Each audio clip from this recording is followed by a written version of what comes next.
क्या आपने कभी ऐसा महसूस किया है कि जिंदगी जैसे थम सी गई हो, हर रास्ता बंद लगे और सपनों तक पहुंचना असंभव सा लगने लगे?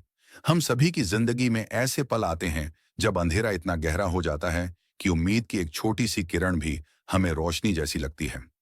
आज की यह कहानी आपको यही सिखाएगी कि जब हम उम्मीद थामे रखते हैं, तो वही उम्मीद हमें बदल भी देती है और हमारी किस्मत भी। ये कहानी है नेहा की, जो एक छोटे से कस्बे में रहती थी। उसके पिता दिहाड़ी मजदूर थे और मां घरों में काम करके परिवार का खर्चा चलाती थी। घर की हालत ऐसी थी कि दो वक्त की रोटी जुटाना भी कई बार मुश्किल हो जाता था। नेहा पढ़ाई में बहुत अच्छी थी और उसका सपना था कि वह डॉक्टर बने। वह चाहती थी कि अपने गांव के लोगों को इलाज की सुविधा दे, क्योंकि उसके इलाके में न। लेकिन सपनों और हकीकत के बीच गरीबी की दीवार इतनी ऊंची थी कि अक्सर उसे लगता, क्या वाकई यह सपना कभी पूरा होगा? नेहा के पास स्कूल जाने के लिए किताबें तक नहीं थीं। वह अपने सीनियर्स से पुरानी किताबें मांगकर पढ़ाई करती थी। कभी कभी रोशनी न होने पर वह मिट्टी के तेल के दिए में रात भर पढ़ाई करती। कई बार थककर वह सोचती, शायद मुझे हार मान लेनी चाहिए।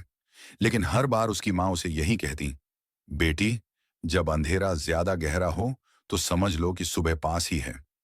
यही शब्द उसके लिए उम्मीद की किरण बन जाते। जब नेहा ने 10वीं कक्षा में टॉप किया तो पूरे गांव ने उसकी तारीफ की। लेकिन उसके सामने सबसे बड़ी समस्या थी आगे की पढ़ाई की फीस। उसके पिता ने कहा, नेहा, अब तुम्हें पढ़ाई छोड़नी होगी, हम इतना खर्चा नहीं उठा सकते। नेहा के दिल को यह सुनकर बहुत चोट लगी, लेकिन उसने हार नहीं मानी। उसने कस्बे के बच्चों को ट्यूशन पढ़ाना शुरू किया। दिन में वह खुद पढ़ाई करती और शाम को बच्चों को पढ़ाती। धीरे धीरे उसने इतना पैसा जोड़ लिया कि इंटरमीडिएट और फिर ग्रेजुएशन पूरा कर सकी। लेकिन असली चुनौती अब सामने थी। डॉक्टर बनने के लिए उसे मेडिकल एंट्रेंस एग्जाम पास करना था। यह परीक्षा बेहद कठिन थी और हजारों छात्र इसमें हिस्सा लेते थे। शहर के छात्र बड़े बड़े कोचिंग इंस्टीट्यूट से तैयारी कर रहे थे, जबकि नेहा के पास न कोचिंग थी न संसाधन।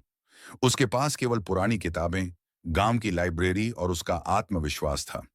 कई बार लोग उसका मजाक उड़ाते और कहते, अरे, तुम्हारे जैसे गरीब लोग डॉक्टर थोड़ी बन पाते हैं। लेकिन नेहा हर बार मुस्कुराकर कहती, सपनों की कीमत हालात से नहीं, मेहनत से तय होती है।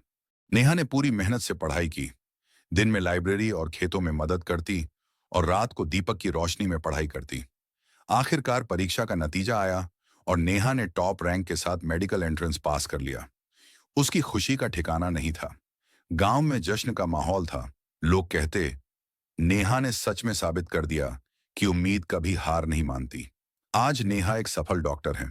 उसने अपने गांव में एक छोटा क्लिनिक खोला है, जहां गरीबों का इलाज मुफ्त में करती है। वह कहती है, अगर उस वक्त मैंने उम्मीद छोड़ दी होती तो शायद मेरी जिंदगी हमेशा अंधेरे में रहती। लेकिन मैंने उम्मीद को थामा और उसी ने मेरी जिंदगी बदल दी। अगर आपको यह कहानी पसंद आई हो तो इसे लाइक करें, अपने दोस्तों के साथ शेयर करें और चैनल राइजिंग टेल्स YT को सब्सक्राइब करना ना भूलें। मिलते हैं अगले वीडियो में एक और नई प्रेरणादायक कहानी के साथ। धन्यवाद।